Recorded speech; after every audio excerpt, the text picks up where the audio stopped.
बोलिए श्री सद्गुरु महाराज जी की जय, सच्चे दरबार की जय, उमापति महादेव की जय, श्री कृष्ण बलदेव की जय। प्रिय भगवत प्रेमियों, हमेशा की तरह आज फिर आप लोगों के लिए सत्संग विचारों को लेकर उपस्थित हुए हैं। सर्वप्रथम आप सभी को एक सूचना देना अनिवार्य है।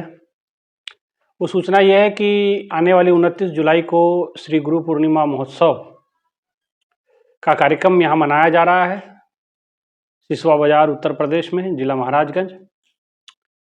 और जो कोई भाई बहन इसमें सहयोग देना चाहता है धन के रूप में, तो ज़रूर मेरा डिस्क्रिप्शन में नंबर है, तो आप उसको उस पर जो भी सेवा भेजना चाहता है आप उस पर भेज सकते हैं।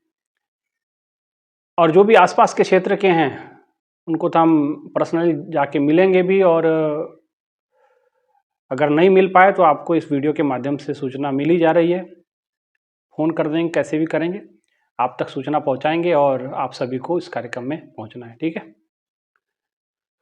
आइए आज के सत्संग विचारों को सुनते हैं।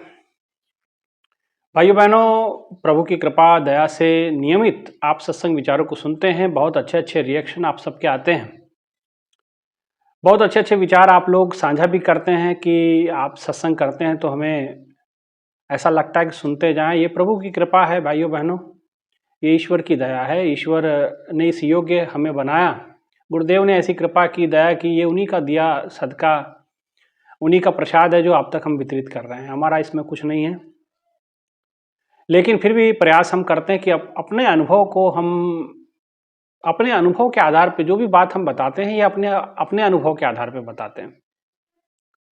ग्रंथों के अंदर बहुत सारी बातें हैं, ग्रंथों के अंदर बहुत सारे विचार हैं, और हर व्यक्ति ग्रंथ खोल के नहीं देखता। मैंने देखा है कि हमारे सनातन धर्म के अंदर ये बड़ी समस्या रही है कि हमारे पास ग्रंथों की एक अद्भुत दिव्य धरोहर है, लेकिन उस दिव्य धरोहर को खोलने का मौका कम ही लगता है।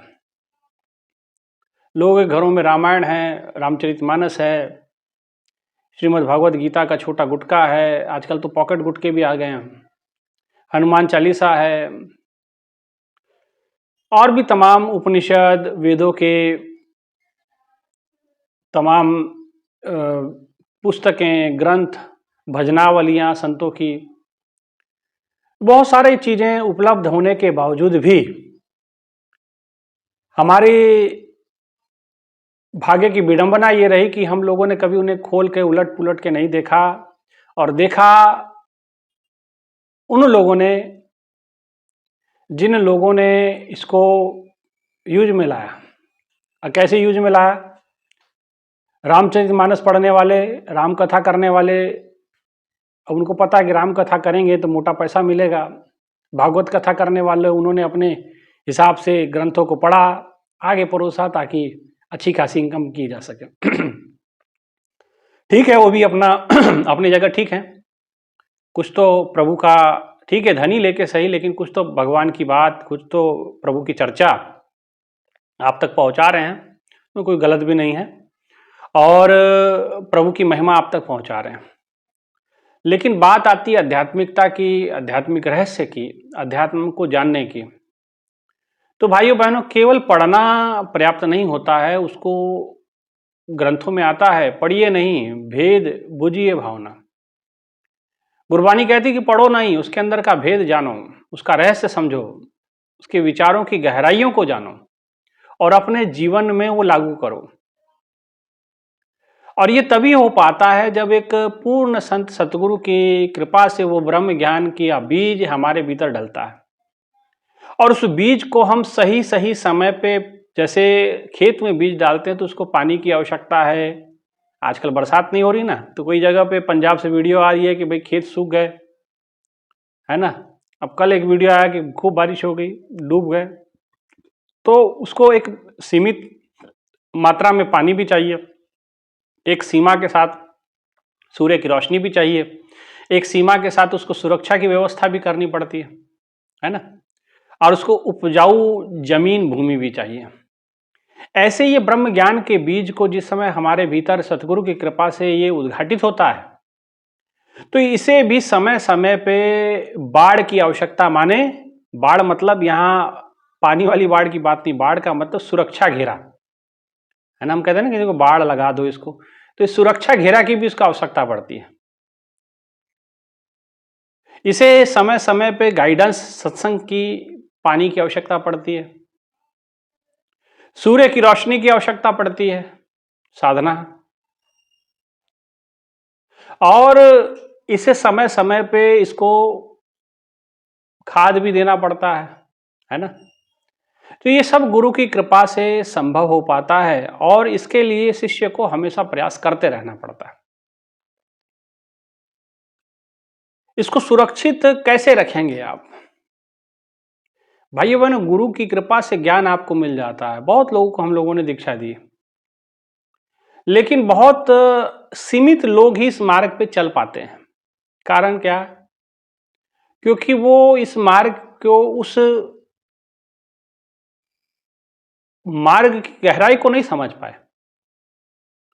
कोई किसी के कहने पे, कोई किसी के मनोकामना के कारण, कोई किसी के लोभ लालच के कारण दीक्षा ज्ञान तो लेते हैं लोग, लेकिन अब सच्चा प्रेम जब तक आपका परमात्मा से जुड़ता नहीं है,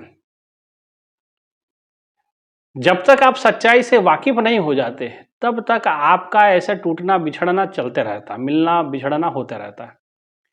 लेकिन इसमें सबसे लाभ आपको ये करता है कि जब सत्संग आप सुनते हैं, नियमित सत्संग आप सुनते हैं, तो आपके भीतर की हृदय की ग्रंथियां जो है, आपके मनोभाव बदलने लगते हैं। काक होई सो बको मुराला, जो कौवे की प्रवृत्ति वाला है वो कोयल की तरह उसकी वाणी होने लगती है, या फिर उसकी प्रवृत्ति ऐसी बदलने लगती है। और जो कोयल है उसके अंदर, उस वाणी के अंदर आत्मचिंतन, आत्म मंथन, मिठास ये आने लगती है। तो इसलिए नियमित सत्संग सुनना ये बहुत बड़ी कृपा है, बहुत बड़ी दया है, और ये कृपा आप अपने आप पे करते हैं तो भगवान का आशीर्वाद आपके साथ सदैव बना रहता है। इसलिए अपने ज्ञान को सुरक्षित रखने के लिए, ज्ञान का मतलब यहां आत्मज्ञान, अपने आप को सुरक्षित करने के लिए हमें बाड़ की आवश्यकता पड़ती है, कुछ परहेज हमको करने पड़ते हैं। और आज एक ऐसे ही परहेज की चर्चा मैं कर रहा हूं जो इस भक्ति के मार्ग में आपकी भक्ति को खोखले कर देता है। जैसे दीमक होता है, दीमक क्या करता है, आप बहुत अच्छी लकड़ी है, लाखों रुपए का आपने दरवाजा खिड़की बनाया, लाखों रुपए चौखट और दरवाजों पे आपने लगाया, बड़ी सुंदर सागवन की लकड़ी, बहुत ऊंची क्वालिटी की चंदन की लकड़ी आपने लगा करके आपके दरवाजे खिड़कियां सजाए, घर सजाया।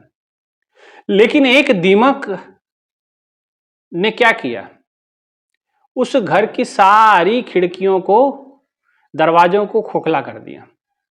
दिखने के लिए दरवाजा बड़ा सुंदर दिख रहा है, लेकिन भीतर से खोखला है। क्यों? क्योंकि अंदर अंदर कीड़ा लग गया, अंदर अंदर दीमक लग गई, है ना। ऐसे ही होता है भाइयों बहनों, जब संसार के अंदर इस आत्मज्ञान के पथ पे आप बढ़ते हैं, तो आप दिखने के लिए ठीक दिखते हैं, नहीं बिल्कुल सही मार्ग पे चल रहा व्यक्ति, दूर से बड़ा ऐसा लगता है कि बिल्कुल ये भक्त कबीर ही हो गया, ये विवेकानंद बन गया, ये मीरा बन गई, ये सीता मैया बन गई, ये मां पार्वती बन गई। लेकिन अंदर ही अंदर वो दीमक लगी होती है। तो होता क्या है कि बाहर से तो सब कुछ ठीक दिख रहा होता है, लेकिन भीतर भीतर जो दीमक लगी है वो क्या करती है, भीतर का सामान, भीतर के अंदर जो खिड़की दरवाजे जैसे, उसको अंदर ही अंदर पाउडर बना देती है।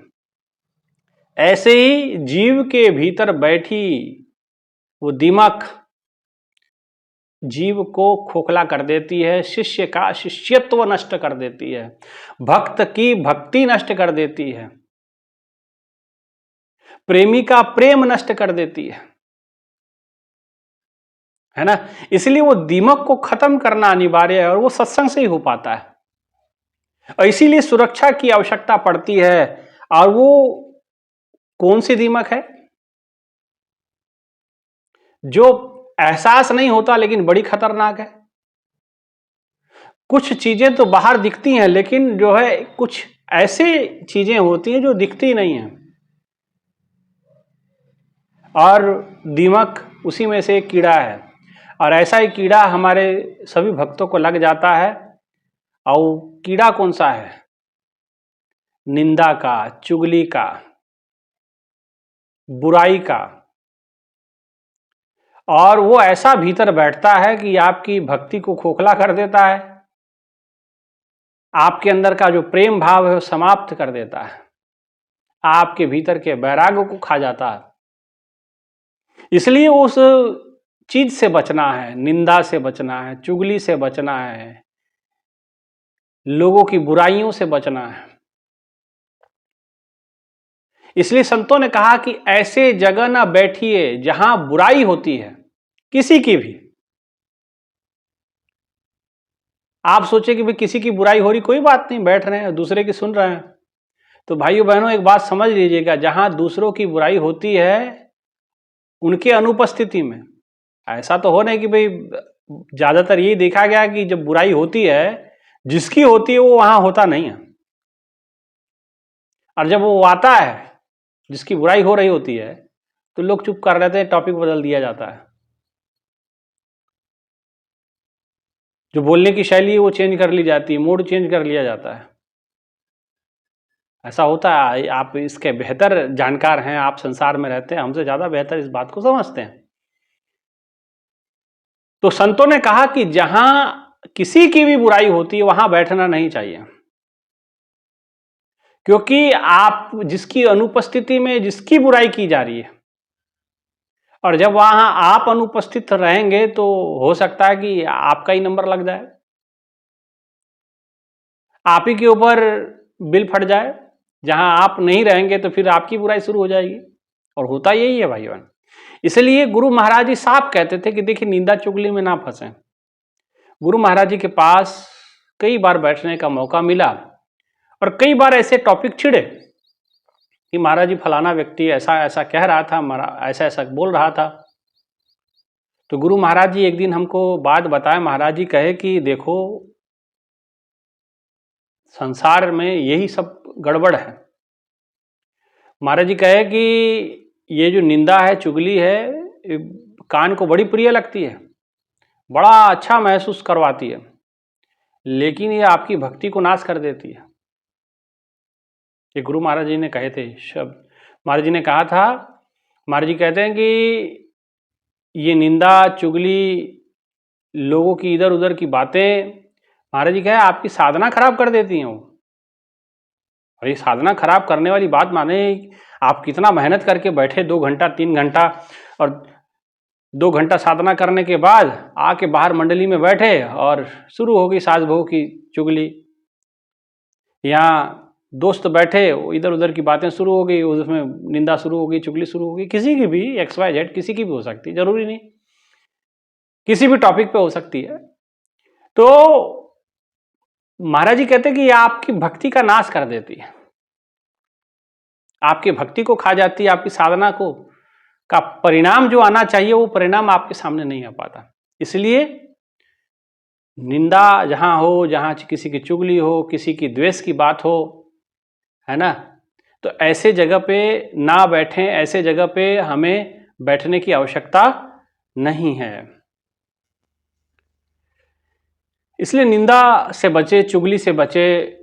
ये मन में एक तो जब पता किसी को चल जाए कि फलाना व्यक्ति किसी की निंदा कर रहा, किसी की चुगली कर रहा, तो वो देखिए रिश्ते भी बिगड़ते हैं, तालमेल भी बिगड़ता है। बहुत ज़्यादा प्रेम हो आप लोगों का, लेकिन आपको पता चल गया कि नहीं ये जो हमारे साथ रहता है या रहती है ये हमारी ही निंदा चुगली करता है, वो आश्रम में ये सब ज़्यादा रहा है, तो अब ये इसका करता है, वो उसके पास जाकर, तो क्या हुआ, आपका प्रेम भाव भी खत्म हो गया, वो आप प्रेमी रहे नहीं। अब प्रेमी सिर्फ दिखाने के, अब पहले जो प्रेम अंतरंगता का प्रेम था, अंतर से प्रेम था, प्रेम जो जताया जाता था, अब वो सिर्फ शब्दों में रह गया। हाँ सामने मिले, हाँ जी ठीक है, मुंडी हिला दी, बस खत्म। सामने जैसे उन्होंने गुलदस्ता भेंट किया वैसे ही गुलदस्ता आपने पेश कर दिया, तो भीतर का प्रेम भी गया, भीतर की साधना भी धीरे धीरे वो नष्ट होती है ना। इसलिए महापुरुषों ने कहा निंदा ना करें, चुगली ना करें किसी के। तो इसीलिए ऐसे जगह पे ना बैठे जहां आप लोगों की बुराई होती हो, किसी की बुराई होती हो, वहां नहीं बैठना चाहिए, क्योंकि बुराई आपकी हो रही है, किसी और की हो रही है, परिणाम उसका सेम ही होने वाला है ना। इसलिए ऐसे जगह पे ना बैठे। इसलिए महापुरुषों ने कहा मन त्याग रे हरि बेमुखन का संग, जाके संग से कुमत उपजत पड़त भजन में भंग, मन त्याग रे हरि बेमुखन का संग। सूरदास जी कहते हैं कि ऐसे लोगों का संग त्याग करें। और ये देखिए, ये जो बात सूरदास जी कहे हैं ये गुरबाणी में भी दर्ज है, छाड़ मन हर बेमुखन का संग, शायद इसी प्रकार से कुछ वाणी उसके अंदर दर्ज है। और एक ही ये लाइन ही या एक ही श्लोक दर्ज है गुरुवाणी में सूरदास जी का। सूरदास जी जो भगवान कृष्ण के अनन्य भक्त हुए हैं, जिन्होंने सूरसागर नाम का ग्रंथ लिखा, जिन्होंने भगवान की छोटी से छोटी लीलाओं को, जो माता यशोदा को भी सामने बैठा दिया जाए कि आपके सामने भगवान कृष्ण के जो बाल लीलाओं का वर्णन करें, तो वैसा नहीं कर सकते जैसे सूरदास जी ने किया सूरसागर नामक ग्रंथ में, है ना। और वो खुद अपनी इस वाणी को कहते हैं, मन त्याग रे हरि बेमुखन का संग, जाके संग से कुमत उपजत पड़त भजन में भंग, मन त्याग रे हरि बेमुखन का संग। ऐसे लोगों का, ये जो मनमुख लोग हैं, ऐसे जो बुराई करने वाले लोग हैं, इन लोगों का संग त्याग करें। इनके संग त्यागने से क्या होगा, क्या होगा? फिर होगा आपकी भक्ति में प्रगाढ़ता आएगी, प्रेम प्रबल होगा, वैराग प्रबल होगा। और जब वैराग प्रबल होगा तो ईश्वर का नैकट्य, ईश्वर की नज़दीकी आप महसूस कर सकेंगे हर प्रतिपल। अभी आपको ईश्वर की नज़दीकी महसूस नहीं हो रही, तो भाई बहनों, आत्मचिंतन, आत्ममंथन की ज़रूरत है। किसी की बुराई ना करें, कोई आवश्यकता नहीं है। कोई बुरा करता है तो भगवान का, जैसे भारत में संविधान चलता ना, ऐसे भारत के बाहर हर देश का अपना अपना संविधान है। तो भाइयों बहनों, ये सृष्टि का जो क्रिएटर है, जिसने सृष्टि को रचा है, उसका भी अपना सिस्टम है, अपना सिद्धांत है, अपना संविधान है। उस संविधान के तहत उसको भी सजा मिलेगी, बचेगा कोई नहीं। इंसान से छुपा ले, ऐ इंसान, इंसान से तो छुपा सकते हो, तो उससे छुपा ना पाएगा। वो कण कण से है देख रहा, तेरा दोष प्रकट हो जाएगा, कहीं से बचने वाले नहीं। इसलिए निंदा के ऊपर बड़े बड़े, बुराई के ऊपर बड़े बड़े उपदेश सुखमनी साहब में दिया कि भाई निंदा नहीं करनी, बुराई नहीं करनी किसी की, है ना। किसी का अहित नहीं करना, किसी के बारे में गलत नहीं बोलना। किसी के क्यों बोलना गलत? जो कोई अच्छा कार्य करता है उसको अप्रिशिएट करें, उसको आगे बढ़ाएं, उसको मोटिवेट करें। और कोई गलत करता है तो उसके सामने बोलें, उसकी बुराई को दिखाएं, छुपाएं ना, पीछे का चर्चा का विषय ना बनाएं, सामने बताएं ताकि उसके अंदर सुधार हो सके। पीछे पीछे जो बात की जाती है उसमें कोई तथ्य नहीं निकल के आता, बस उसमें दूरियां बनती हैं दीमक की तरह, उस सब आपको भीतर से खोखला कर देता है। आप दूसरों की बुराई करते हैं, वो बुराई कब आपके भीतर प्रवेश कर जाती है आपको नहीं पता चलता। इसलिए भाइयों बहनों, ऐसी मत अपनी बनाओ, ऐसी बुद्धि अपनी बनाओ, ऐसा दिव्य प्रकाश अपने बुद्धि में भरो कि प्रभु हर बुराई से बचाए। और बुराई का चिंतन तो करना ही नहीं, किसी की बुराई तो छोड़ो। बुराई तो तब आप किसी की पकड़ोगे जब आपके मन में, खुद के मन में बुराई होगी। इसलिए कबीरदास जी कहते हैं ना, बुरा जो देखन मैं चला, बुरा ना मिलिया कोई, जब मन खोजा आप ना तो मुझसा बुरा ना कोई। तो क्यों, कबीरदास जी के साथ कितने लोगों ने बुरा किया, बहुत लोग, यहाँ तक कि मार करके उनको मारने का प्रयास किया गया, उनको जंजीरों में लपेट करके गंगा की लहर में डुबोने का प्रयास किया गया उनको। लेकिन वो तो भगवान की कृपा, शुद्ध सात्विक और भीतर से प्रगाढ़ वैराग और ईश्वर से कनेक्टिविटी बड़ी मजबूत। ईश्वर से जो नेटवर्क उनका बड़ा मजबूत था। आपका नेटवर्क इतना बढ़िया नहीं है, भले आप 5G चलाते हैं, 4G चलाते हैं, लेकिन आपका नेटवर्क ईश्वर से इतना मजबूत जुड़ा नहीं है। लेकिन कबीरदास जी का नेटवर्क बड़ा मजबूत था ईश्वर के साथ। उन्होंने दुनिया के साथ नेटवर्क बनाया कि नहीं बनाया, लेकिन उनका परमात्मा के साथ नेटवर्क बड़ा मजबूत था। और कहते हैं कि जैसे उनको जंजीरों में बांध करके फेंका गया गंगा जी में, लेकिन गंगा जी के पानी को जो डुबाना चाहिए वैसा नहीं हो रहा, उल्टा गंगा की लहरों ने उनको बाहर निकाल दिया। और कैसे, मृगछाला पे बैठा के। इसलिए कहा, गंगा की लहर मेरी टूटी जंजीर, मृगछाला पे बैठे कबीर। मृगछाला पे बैठ करके ऊपर आ रहे हैं, सब लोग हैरान हो गए कि ये क्या हो रहा है। तो जब आप ऐसा अपने मन को बना लेंगे, ऐसी निष्ठा, ऐसा स्वभाव, बुराई से बचते जाएंगे, तो जैसे जैसे बुराई से दूर होते जाएंगे ईश्वर आपके नज़दीक होता जाएगा। ये फार्मूला है। जैसे जैसे ईश्वर से नज़दीकी, आप बुराई से धीरे धीरे आप अलग होते जाएंगे। इसीलिए आपको चाहिए कि आप, महापुरुषों ने कहा, अवगुण त्यागे दिवसों दिवस करी उत्तम गुणाचा अभ्यास।